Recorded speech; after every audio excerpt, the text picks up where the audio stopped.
మన సంస్కృతి, మన సాంప్రదాయాలు ఎప్పటికీ మనతోనే ఉండాలి. సబ్స్క్రైబ్ చేయండి. తిలక్. రాముడా, శ్రీరాముడు వస్తాడా? ఏమిటి మీరంటున్నది? ఆ ఆటవిక మనిషి గురించి ఎవరు చెప్పినారు మీకు? ఆవానరమే మహారాజా. ఏమిటి నీవంటున్నది జంబుమాలి? మహావీర అక్షకుమార, అశోకవనములో ఒక బలమైన వానరం ప్రవేశించింది. అది వనమంతా ధ్వంసం చేసింది. పువ్వులను తుంచినంత తేలికగా చెట్లను విరిచేస్తుంది. వనమునే ధ్వంసం చేసినదా? మీ కావలి వారు ఏం చేస్తున్నారు? ఇంత చిన్న విషయానికి మీరు మహారాజుల సమయాన్ని వృధా చేస్తారా? మీరే స్వయంగా వెళ్ళి ఎందుకు దాన్ని శిక్షించలేదు? శిక్షించడానికే వెళ్ళినారు, కానీ ఆ వానరము ప్రతిగా వీరినే వనము నుండి తరిమివేసినది. మహారాజా, నేను అక్కడే ఉండి ఉంటే నిశ్చయముగా మరణించుండేవాణ్ణి. నేను తమతో విన్నవించుకునేదేమిటంటే, అది సామాన్యమైన వానరం కాదు. మీదు మిక్కిలి అది రహస్య కార్యార్థమై వచ్చినట్టు అనిపిస్తున్నది. దాని వద్ద ఏదో దైవిక శక్తి ఉన్నది.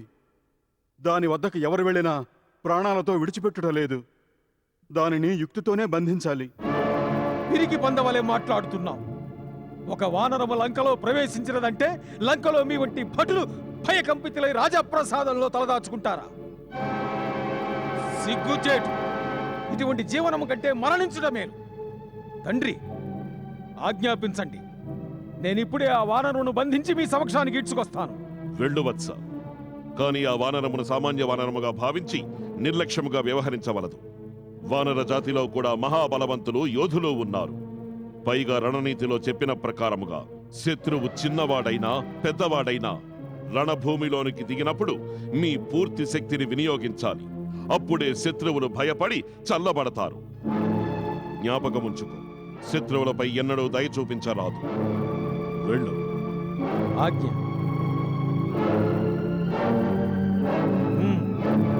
పద.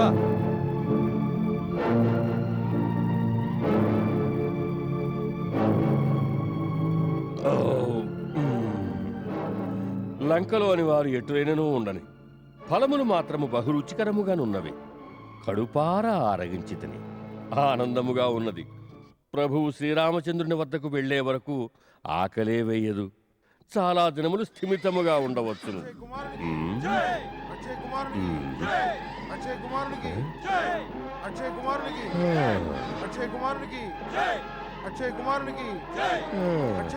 భుక్తాయాసము తీర్చుకొనుట విశ్రమింపతలచితని. భోజనానంతరము విశ్రమించుట ఆరోగ్యదాయకం. కానీ రామకార్యమునందు విశ్రాంతికి చోటెక్కడి? అక్షయ్ కుమారునికి, అక్షయ్ కుమారునికి, అక్షయ్ కుమారునికి, అక్షయ్ కుమారునికి, అక్షయ్ కుమారునికి, అక్షయ్ కుమారునికి, అక్షయ్ కుమారునికి, అక్షయ్ కుమారునికి, అక్షయ్ కుమారునికి, అక్షయ్ కుమారునికి, అక్షయ్ కుమారునికి, అక్షయ్ కుమారునికి.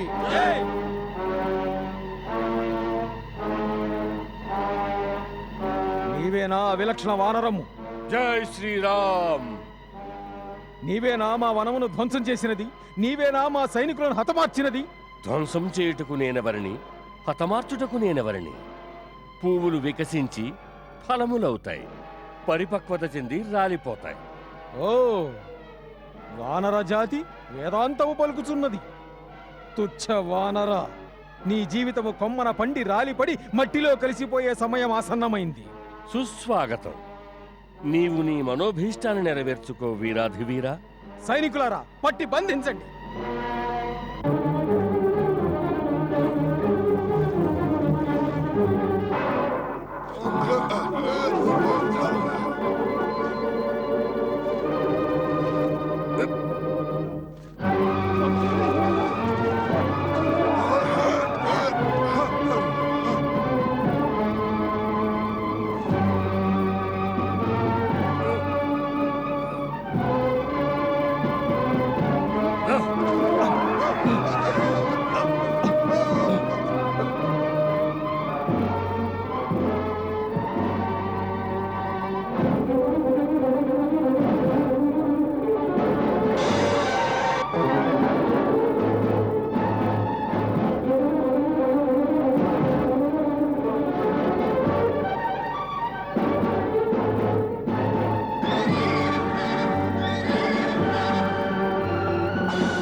జై శ్రీరామ్.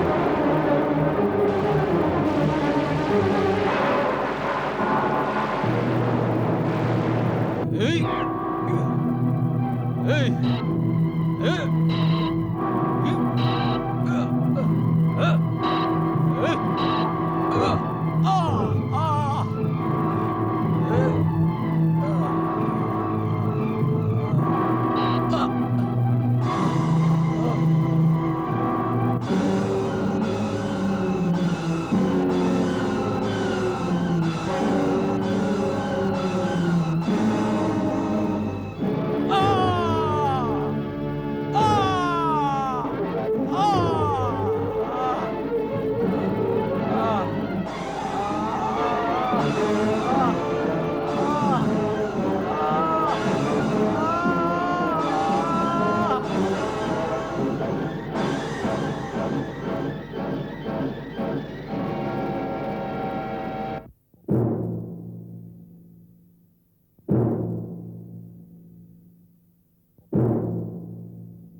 లేదు.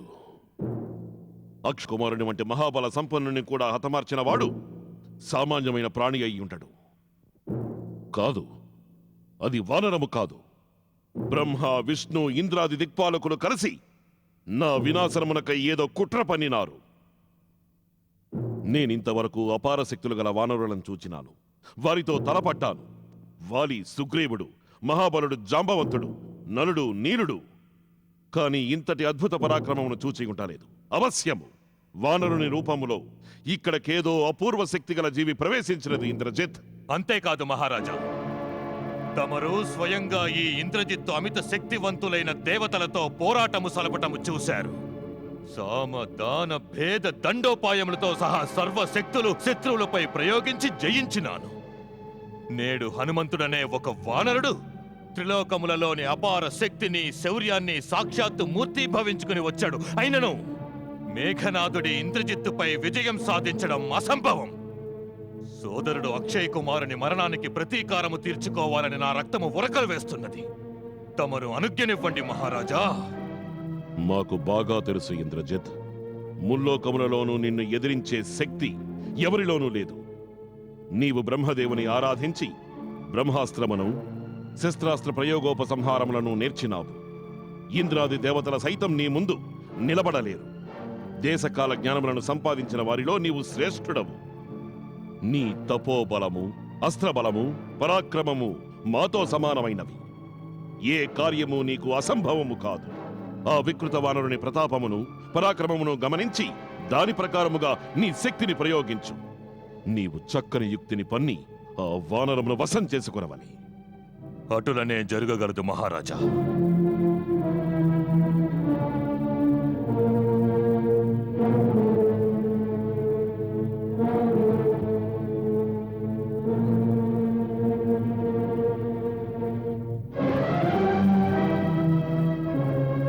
ఒక్క మాట కుమారా, అటువంటి మాయావితో యుద్ధం చేయడానికి సేన యొక్క ఆవశ్యకత లేదు. నీ శక్తి సముపార్జితములైన దివ్యాస్త్రములను తీసుకుని వెళ్ళు. వీలైతే ఆ అద్భుత మర్కటమును సజీవముగా పట్టుకొనిరా. చూడవలనని మాకును కుతూహలముగానున్నది. తమరు చింతించకండి మహారాజా. విజయీ భవ.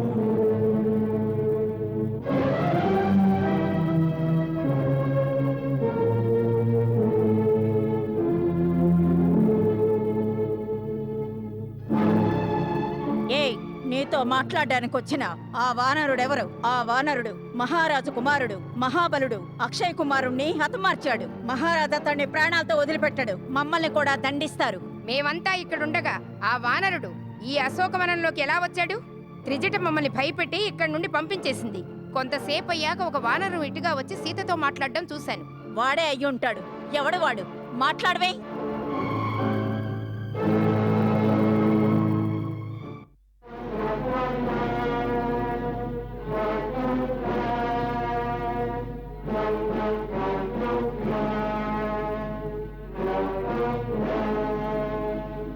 జై శ్రీరామ్.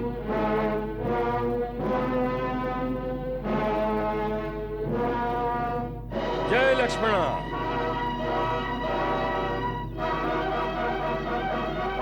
జై సుగ్రీవ. జై లంకేశ్వర. నీవేనా ఈ అశోకవనములో ఉపద్రవమును సృష్టించినది? ఉపద్రవమును నీ సైనికులే సృష్టించినారు.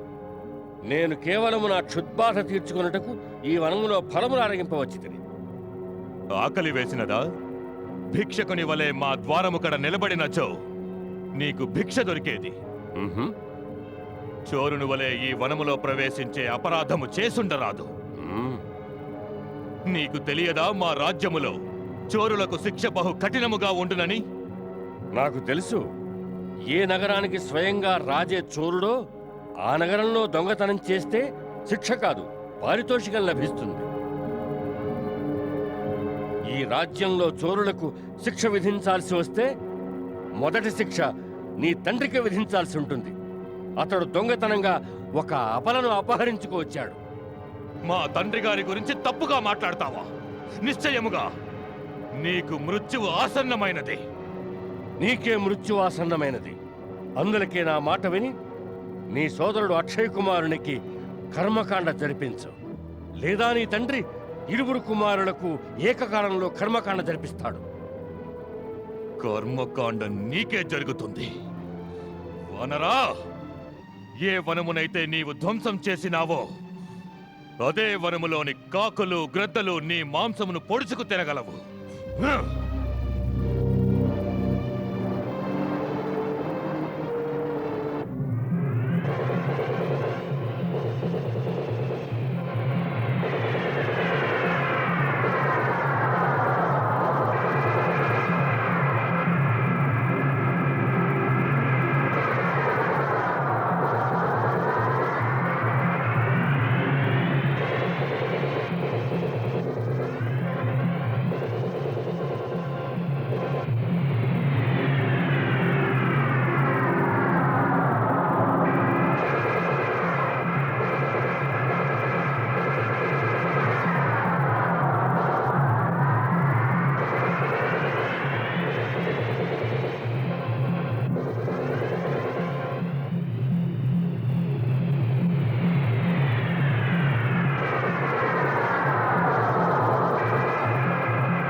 మహారాజు లంకేశ్వరులకు జయము.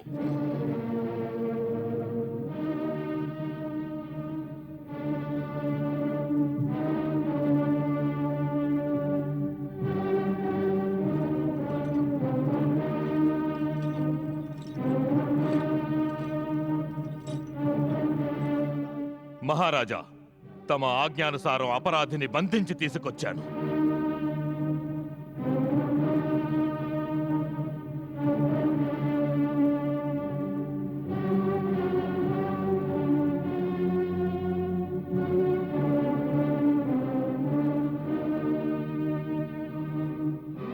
వత్స మేఘనాథ, మేము నీ నుండి ఆశించినదే జరిగినది.